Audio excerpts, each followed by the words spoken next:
પણ હવે તો હથિયાર ગીતા હાથમાં લઈ દેશનું રક્ષણ કરો, હથિયાર ગીતા હાથમાં લઈ દેશનું રક્ષણ કરો અને નિર્માલ્ય અને નાપાક દેખાતા હોય એવા નેતાઓને ગોતી ગોતી દેશમાંથી દૂર કરો સાહેબ.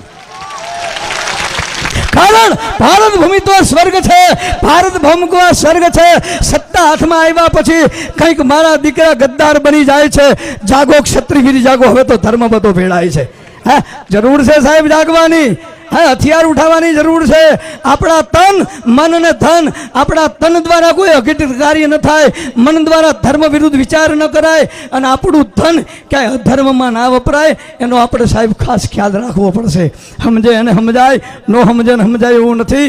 બ્રાહ્મણ, ક્ષત્રિય, વૈશ્ય અને શુદ્ર આ વર્ણ વ્યવસ્થા આપણી જે આપવામાં આવેલી છે એને છોડવાની પણ નથી, એને તોડવાની પણ નથી. આંખ આંખનું કામ કામ કાઢશે, કાન કાનનું કામ અને હાથ હાથનું કામ